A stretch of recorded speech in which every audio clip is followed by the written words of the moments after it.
Bonjour à tous et bienvenue sur Medusa. Aujourd'hui, on va traiter beaucoup d'informations. Il y a eu pas mal d'actualités, notamment ce week-end, hein. Ça nous a obligés à être relativement actifs.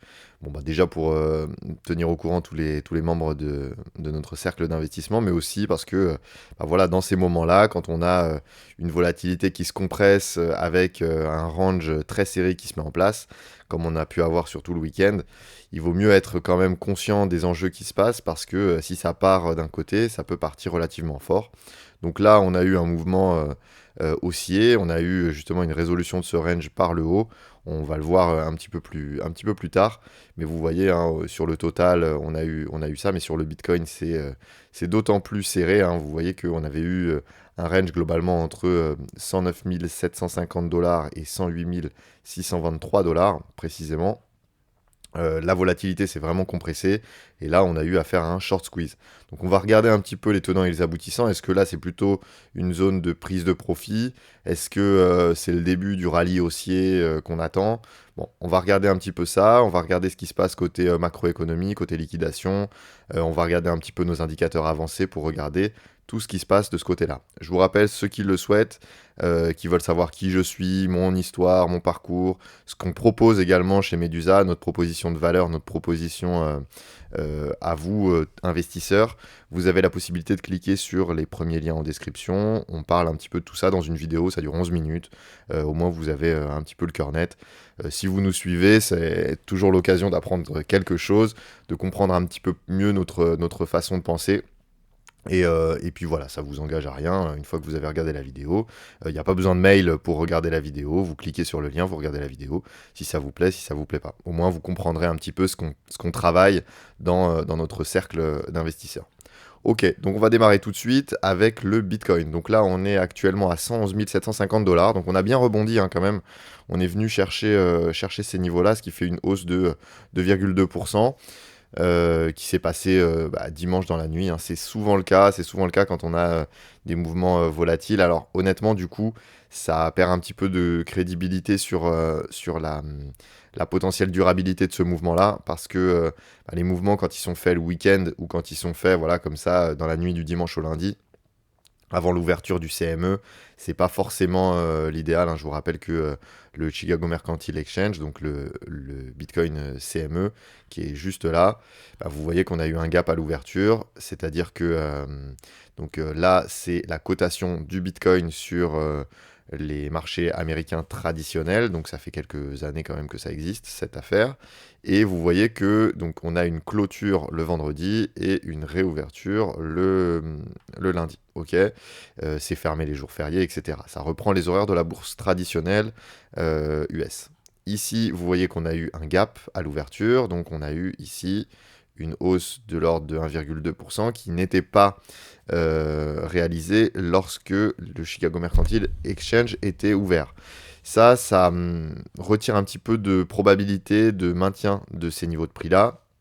La probabilité la plus forte, c'est de combler le gap, comme on dit, donc c'est-à-dire de venir récupérer ces niveaux-là et d'avoir un cours du Bitcoin qui vient faiblir, hop, rechercher ça et potentiellement reformer un bottom sur ces niveaux-là, aller chercher vraiment juste en dessous de ce dernier niveau, hein, du bas de ce rectangle-là, pour pouvoir repartir à la hausse potentiellement, ou alors repartir à la baisse, hein. Ça, c'est pas forcément, le gap haussier veut pas forcément dire qu'on va partir à la hausse. Ce que ça veut dire, c'est que généralement, on vient retravailler ces niveaux de gap. Ok, vous voyez que là, par exemple, on avait ouvert avec un gap haussier. Bon, ben, on est venu retravailler en dessous de ce niveau-là avant de repartir à la hausse. C'est pas automatique, il y a des gaps qui sont clôturés des années après. Ça veut pas dire grand-chose, mais on garde ça en tête dans cette partie-là de l'analyse pour regarder par la suite si ça correspond plutôt à quelque chose qui semble être probable d'arriver ou si effectivement on va partir directement jusqu'aux 150 000 dollars. Alors j'ai eu dans les commentaires quelqu'un qui me disait est-ce que je croyais toujours à ma prédiction de Bitcoin à 150 000 dollars avant la fin du mois. Alors je rappelle, je ne fais pas de prédiction, je fais des scénarios. Le scénario, quand je l'ai fait, on était début septembre, hein, on était juste ici, on va regarder, hop, on était juste là. Ouais, voilà, on était vers ici. La courbe était belle, on venait de former un W, on était venu récupérer notre order block juste ici. Bon, bah effectivement, la probabilité qu'on ait ici une cassure de ces niveaux-là, un emballement, et de toute façon, je pense réellement que quand on aura cassé le niveau juste ici, hein, le niveau de 119 500 dollars, quand on l'aura cassé, pas besoin de casser cet ATH. Je pense que dès lors qu'on aura cassé ce niveau-là, ce sera pour réellement accélérer.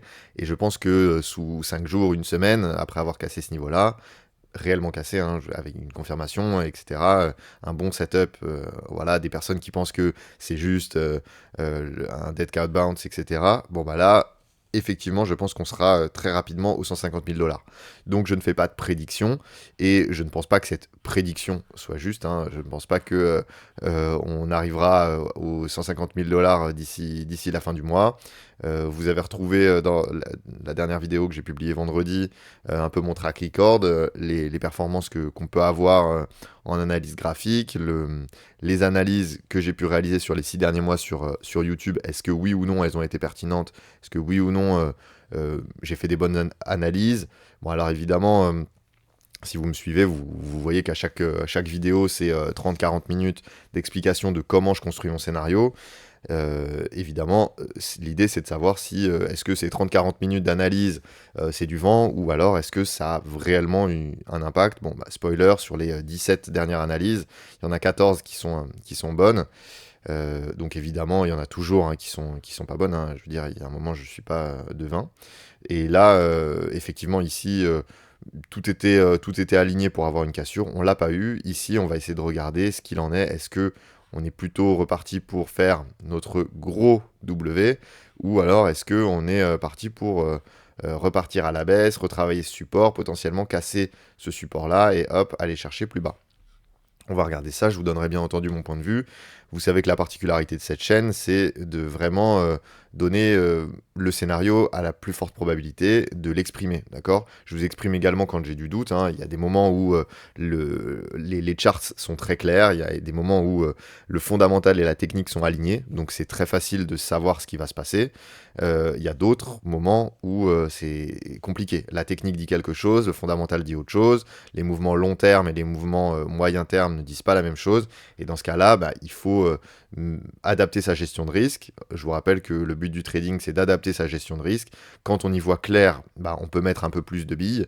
Par contre, quand on n'y voit pas clair, on réduit sa voilure, on essaye de garder du stablecoin de côté pour que si on a une baisse et si le scénario qu'on avait identifié comme étant le plus probable ne vient pas à se réaliser, bah, dans ce cas-là, on a quand même des billes pour pouvoir re-rentrer, recharger plus bas.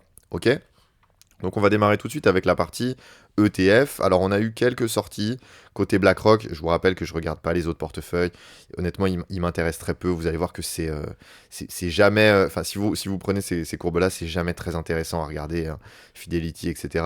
Je pense qu'il y a plus de retail et il y a plus de stratégies d'arbitrage, de plus de stratégies comme ça qui sont qui ont pas vraiment but d'être des stratégies d'accumulation ou des stratégies vraiment d'investissement long terme. BlackRock a l'air d'être dans cette dynamique-là, donc c'est pour ça qu'on les regarde. Il y a eu un petit peu de sorties. De toute façon, il faut être conscient que quand le marché baisse, il y a des sorties, hein. Il y a des personnes comme vous et moi qui peuvent acheter du iBit de BlackRock. Et toutes les personnes qui investissent sur les marchés traditionnels, qui ont des brokers en ligne, type de Giro, Bourse Direct, etc., bah, quand ils veulent s'exposer au Bitcoin, très souvent, ils vont pas ouvrir un compte Binance, etc. Ils vont acheter tout simplement des ETF parce que bah, maintenant, c'est le véhicule d'investissement bah, qui est le plus fréquemment utilisé par notamment les petits investisseurs. Ici, on voit la traduction de ce qui se passe côté ETF, mais en version charts. Bon, bah, vous voyez qu'ici, effectivement, on a eu des sorties. Bon, il n'y a pas mort d'homme, hein. Vous voyez que globalement, ici, on n'est pas sur des niveaux comme on a pu avoir ici, où réellement, on a vraiment des sorties, soit liées à de la panique, soit liées justement à des stratégies de prise de profit réelles. Ici, au niveau de la Whale Accumulation Heatmap, donc on a toujours des pastilles rouges hein, qui tendent à penser que, bah, vous voyez, la balance actuelle des bitcoins détenus par les baleines est plus élevée que ce qu'elle était il y a 7 jours. Ok, donc bon, bah, ça c'est plutôt bon signe, ça veut dire qu'on a une phase d'accumulation. On le voit également dans ce graphique-là. Vous voyez ici qu'on a des lignes rouges qui commencent à se dessiner en dessous du prix. Donc là, on va zoomer là-dessus. Hop. Donc vous voyez, on va zoomer un petit peu. Déjà, la chose positive à regarder, c'est ici, la ligne que vous voyez rouge, elle reste rouge. C'est risqué quand ici, vous avez une ligne rouge qui disparaît, qui devient jaune, puis bleu, etc. Ça veut dire que les personnes qui ont acheté à ce niveau-là bah, ont vendu. Ok, elles ont pris des profits sur cette période-là. Et probablement, c'est celles qui ont vendu à ce niveau-là. Les personnes ici, hop, quand la courbe disparaît et que vous avez une courbe ici qui apparaît, ça veut dire que les personnes qui ont acheté ici, elles ont acheté les bitcoins de ceux qui avaient acheté ici. Et donc là, bah, généralement, ça vient faire baisser le prix quand on a ici une sorte de prise de profit. Ok, là, à l'inverse, vous voyez que cette ligne reste rouge et elle est continue. Donc ça veut dire que les personnes qui ont acheté ce bottom-là continuent de conserver les bitcoins qui sont détenus. Et vous voyez que également ici, on a une petite ligne qui est en train de se dessiner. Hein, si on zoome un petit peu, vous voyez qu'ici, en dessous du prix, on a... je retire mon curseur pour que vous y voyez plus clair. Mais vous voyez qu'on a des lignes rouges et oranges qui se dessinent sous le prix. Ça veut dire qu'on a des personnes qui accumulent, qui achètent fortement. C'est plutôt bon signe, de voir ce genre de choses. Si on zoome un petit peu voilà, en weekly, vous voyez qu'on a quand même des zones d'achat relativement importantes. Bon, on va dézoomer pour y voir quand même un peu plus clair. Mais vous voyez que c'est quand même bon signe, ça veut dire que ici le bottom est en train d'être posé. Voilà. Poser un bottom, ça prend du temps, parce que forcément, vous avez des personnes qui achètent.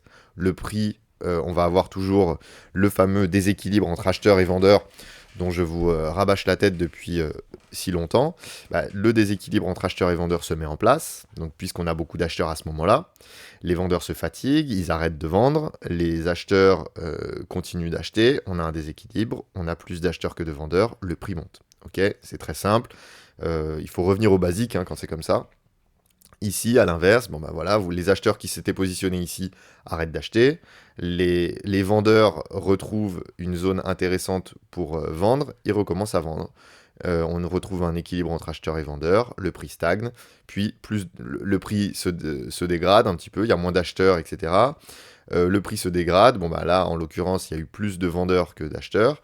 À ce moment-là, tout était possible, hein. Le prix se stabilise, mais ça peut être une phase de expansion, consolidation, expansion, hein, donc AB égale CD.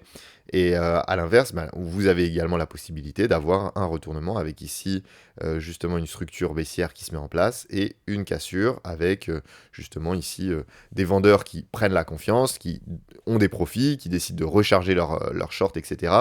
Et donc ça recrée un déséquilibre. Bref, ici, vous voyez que poser un bottom, ça prend du temps. Parce que justement, quand on revient dans les zones d'accumulation précédentes, si on a une configuration qui fait que les personnes qui ont acheté sur le premier creux du W croient toujours que c'est le bon moment, qu'il faut accumuler, etc., quand elles retrouvent le prix dans leur niveau d'achat, elles réaccumulent. Ok, elles vont réaccumuler, réaccumuler, réaccumuler, jusqu'à ce qu'on recrée ce fameux déséquilibre entre acheteurs et vendeurs. Et là, on a eu ce genre de choses-là, parce qu'on a eu beaucoup de vendeurs, alors qu'on a eu beaucoup d'acheteurs également qui se sont manifestés. Donc là, c'est plutôt positif pour ceux qui parient à la hausse, ceux qui investissent à la hausse. Et vous voyez que ici, on a eu une cassure de ce niveau-là.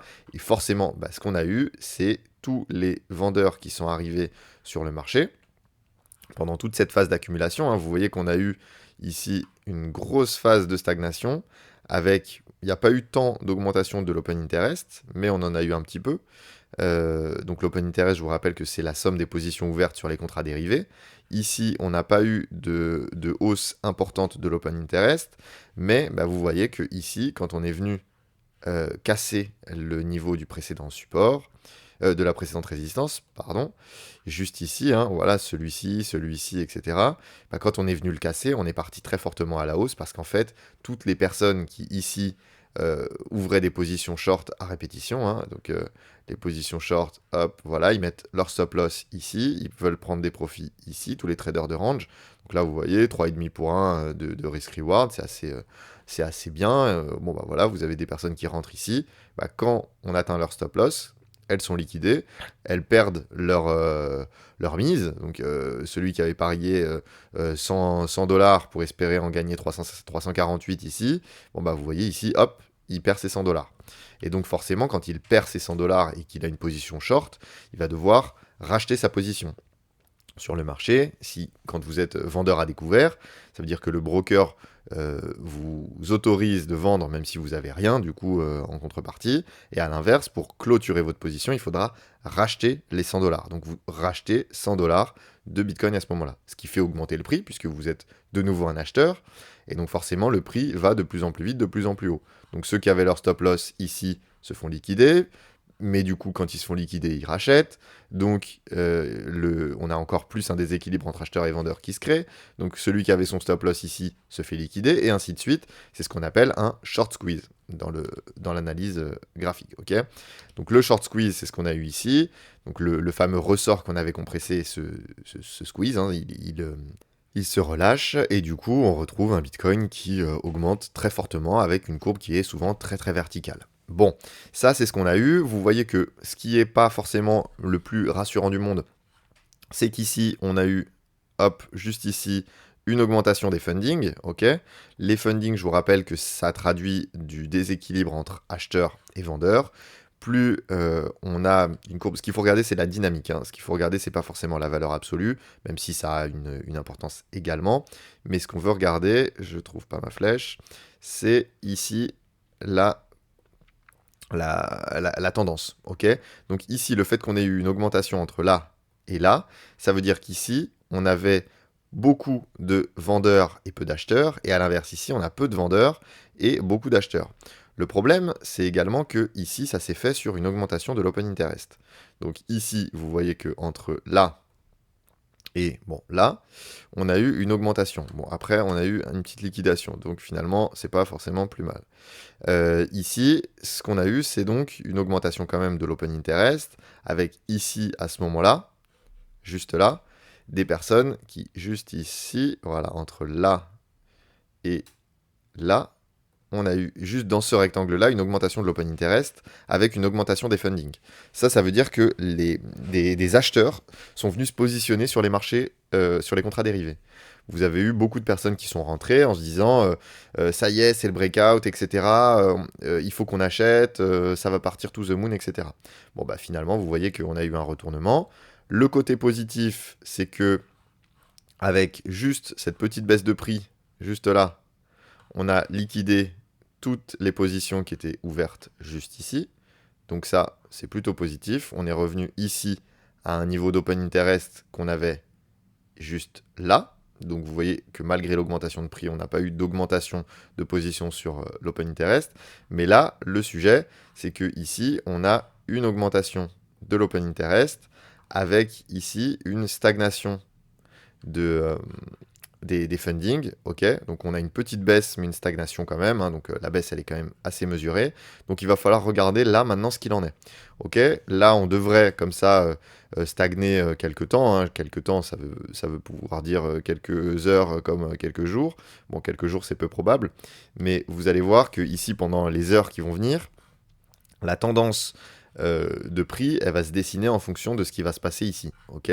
Si ici, on continue d'avoir une augmentation de l'open interest et ici des fundings qui baissent, ce qui pour le moment est en train d'être réalisé, bon, bah là, on devrait avoir du coup justement un prix qui va monter. Parce que forcément, la foule a toujours tort. Donc si vous avez beaucoup de personnes, ça veut dire combien de personnes sont là. Il y en a de plus en plus.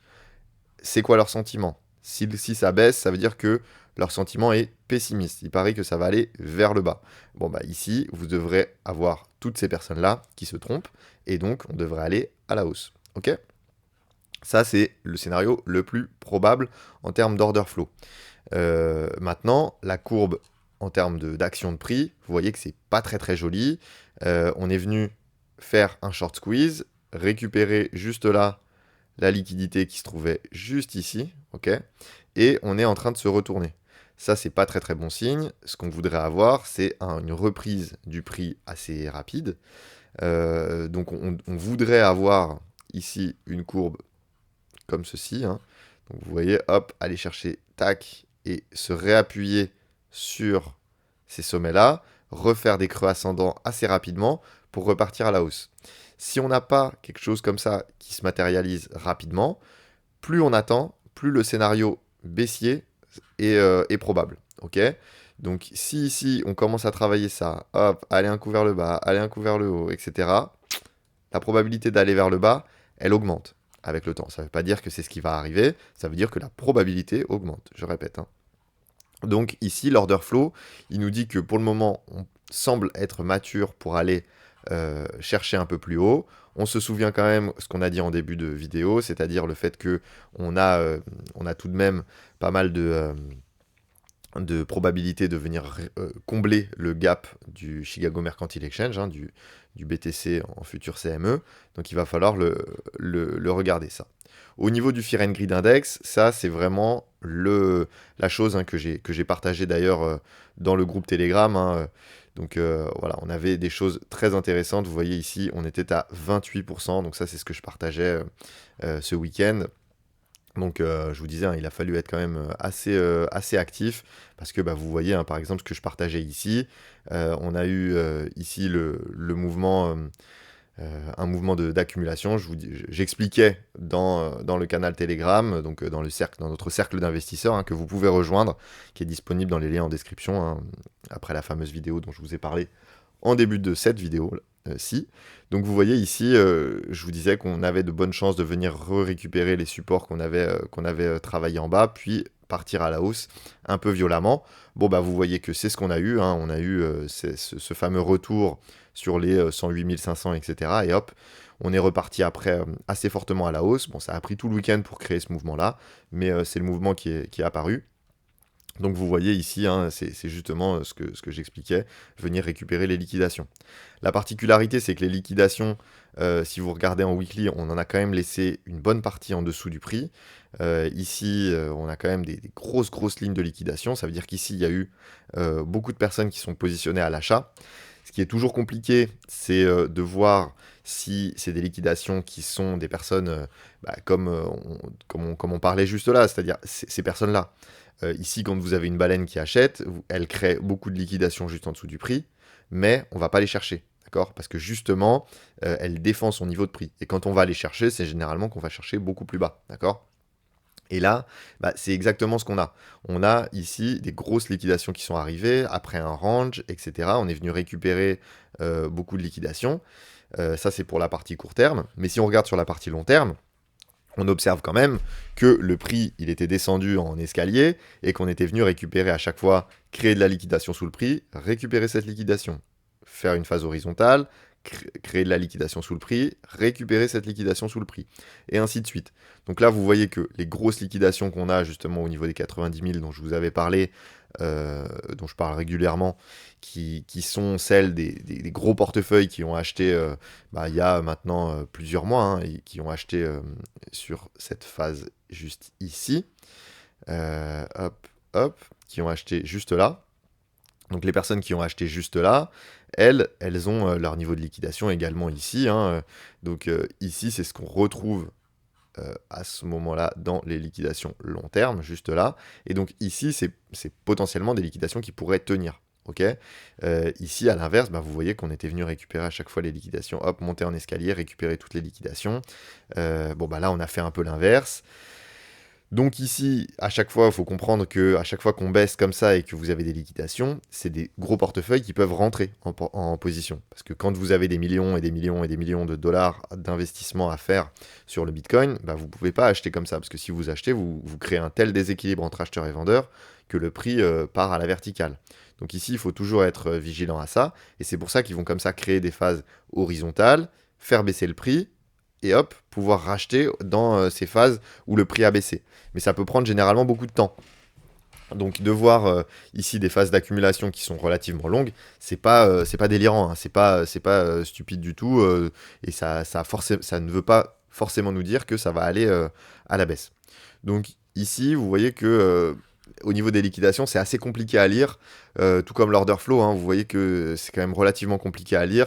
Là, je vous ai mis deux scénarios dans la tête, parce que actuellement, c'est très compliqué d'un point de vue court terme de regarder ce qui se passe. Alors, je vous parle assez peu du court terme, et c'est pour cette raison-là, parce que le court terme est souvent assez difficile à lire.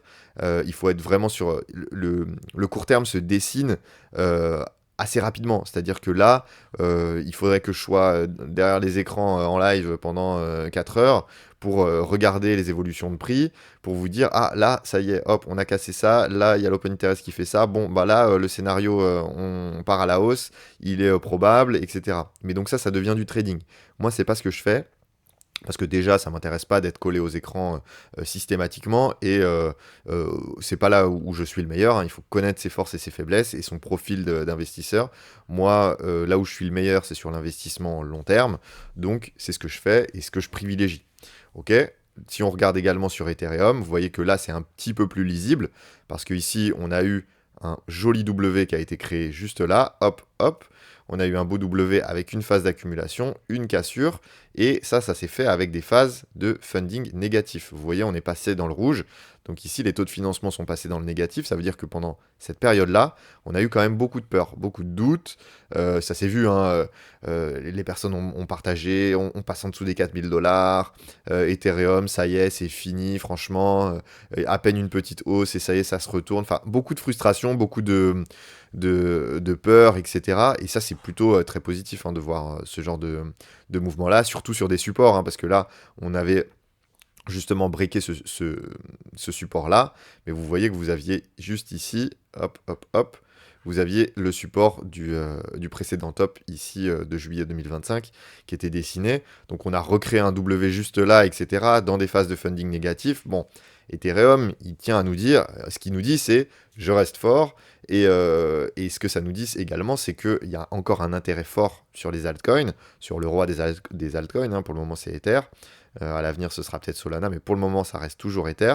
Et ici, vous voyez que ça nous dit qu'il y a de l'avenir pour les altcoins, et qu'ici, il y a toujours de la liquidité qui est présente.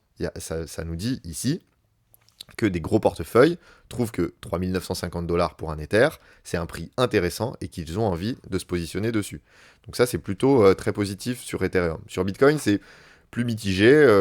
Bon, bien entendu, c'est Bitcoin qui va leader la chose.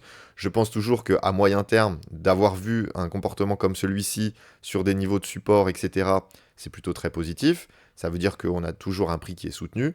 Et de toute façon, qu'on ait le scénario où on part rapidement à la hausse ou le scénario baissier, je pense qu'on viendra potentiellement rechercher les niveaux juste ici du gap CME. Mais voilà, je pense qu'on construira ça pour repartir à la hausse.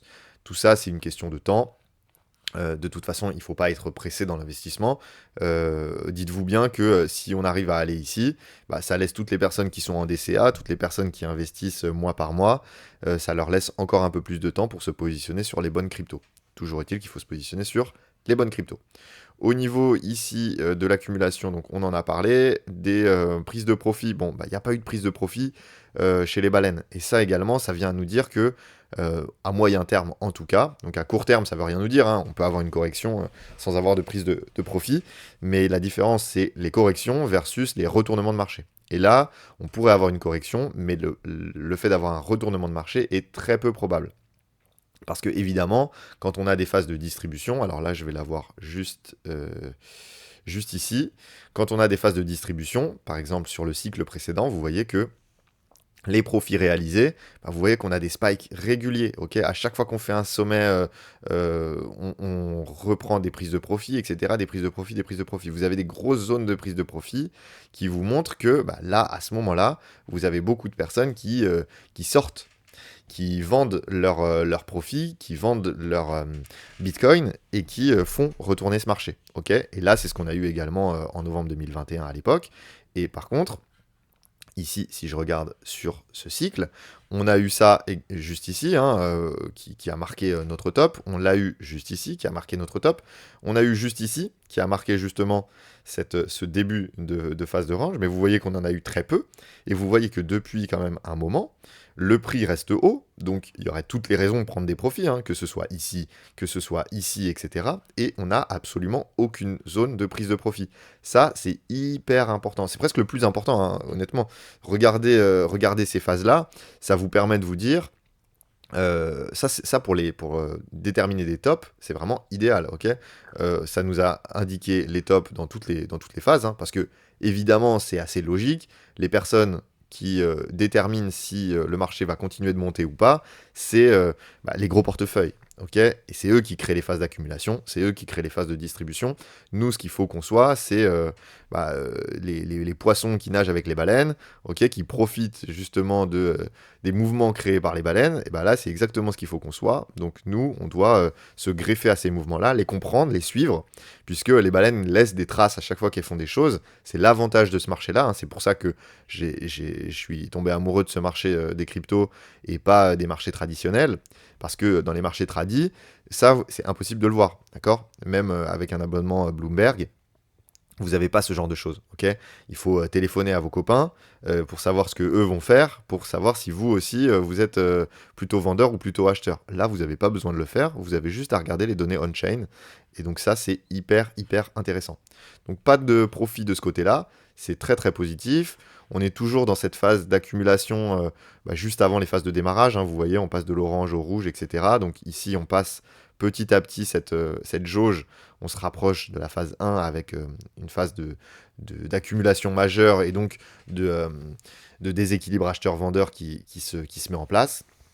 Donc dans une tendance haussière, voire une phase d'accumulation comme ça, c'est plutôt très positif, ça soutient généralement la hausse, et vous voyez que là, les phases dans lesquelles nous nous situons, c'est des phases qui sont régulièrement, qui précèdent de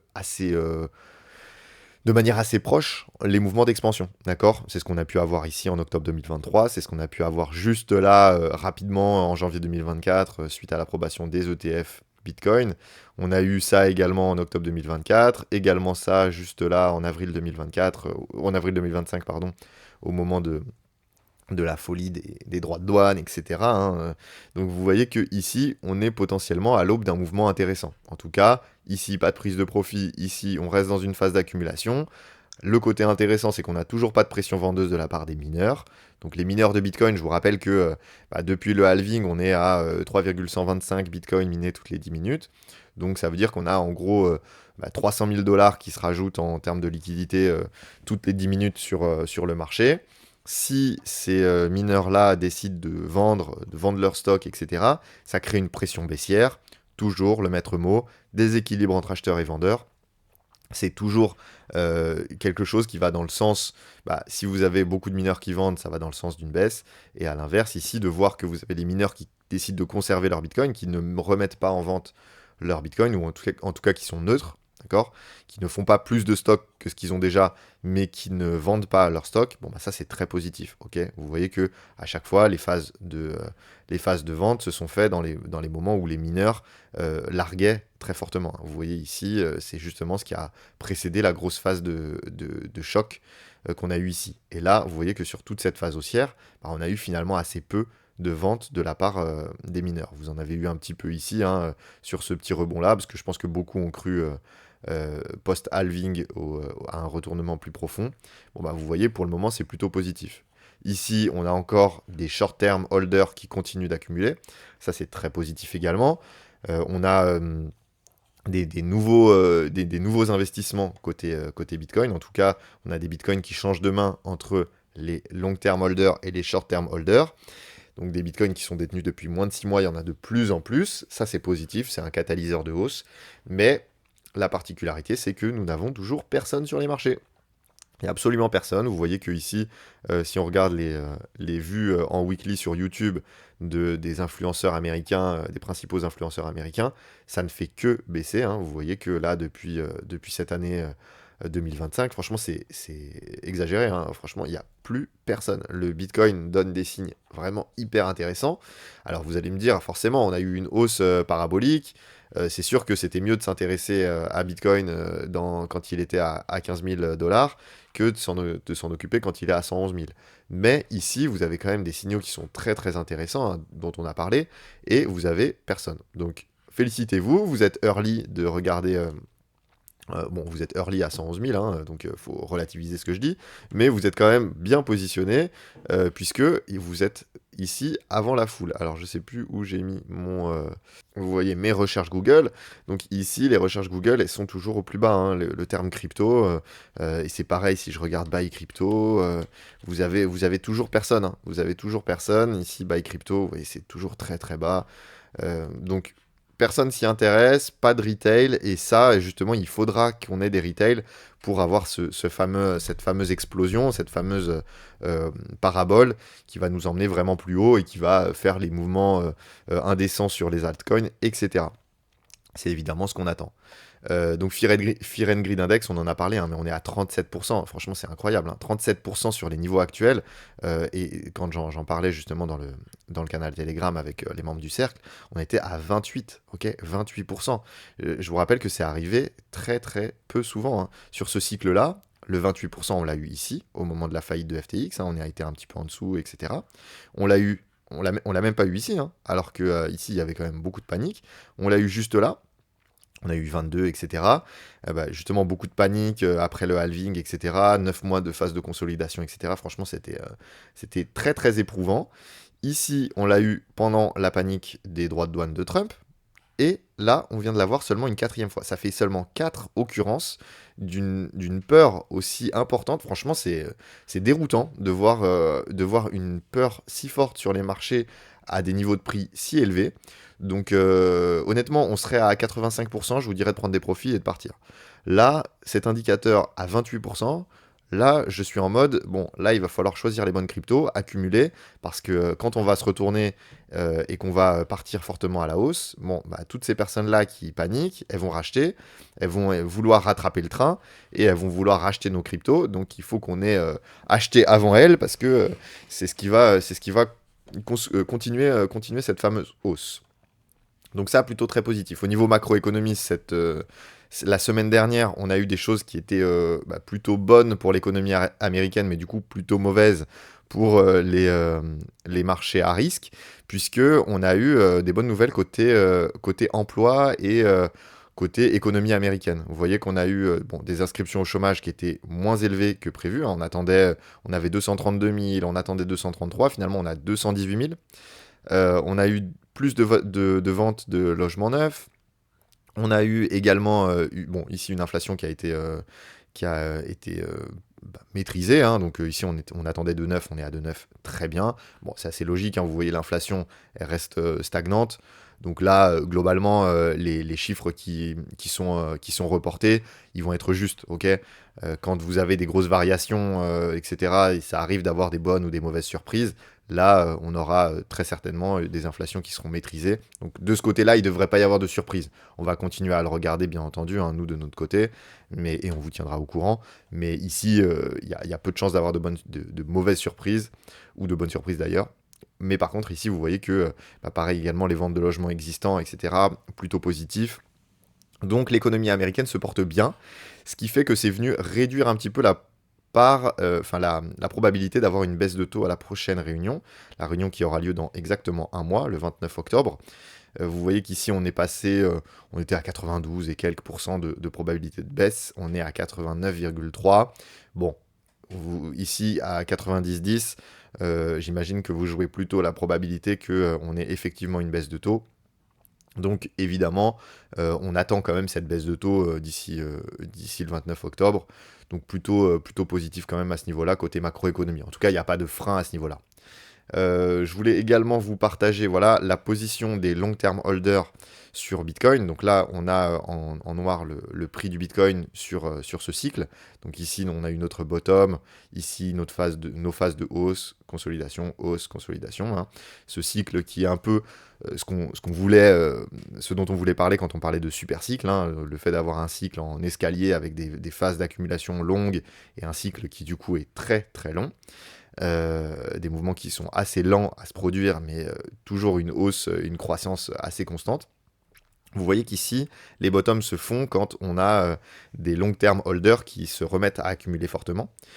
Ici, on avait eu ce mouvement-là, justement, juste ici, à la fin de l'été et au début septembre 2024. On a eu une grosse accumulation hein, qui a drainé ce prix fortement à la hausse avant l'élection de Trump.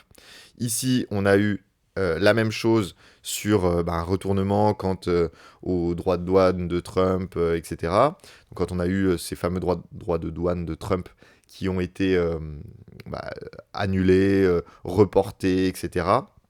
On a eu une grosse phase d'accumulation. Ici, l'accumulation a pris fin. On est passé à l'inverse, donc les long-term holders ont pris un peu de profit, etc. Bon, ça reste léger, hein, je vais vous montrer la courbe du passé par la suite, mais vous voyez que c'était assez léger. Et là, on est repassé dans le positif. Alors c'est une petite positif, ok, c'est tout petit, mais pour le moment, voilà, vous avez des holders qui se remettent à accumuler. Donc ça, c'est pas trop un comportement justement de fin de cycle. Hein. Vous voyez que, à l'inverse, si on regarde un petit peu ce qui s'était passé sur le cycle précédent, vous voyez que quand on a des phases d'expansion, on a des grosses ventes. Ok. Si ici je vous mets les deux cycles, hein. Et hop, je vais vous mettre les deux cycles. Vous voyez les grosses phases de vente. Bon, là, on en a eu une belle de phase de vente, mais vous avez eu une phase d'accumulation qui a été d'autant plus importante par la suite. Là, on aurait pu avoir un top de cycle. Ça aurait pu être possible, hein, vu les phases, vu cet indicateur en tout cas.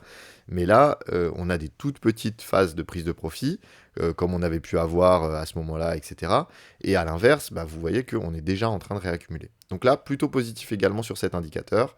Au niveau de la cyclicité, bon, là, c'est plutôt positif également. Hein. On suit vraiment.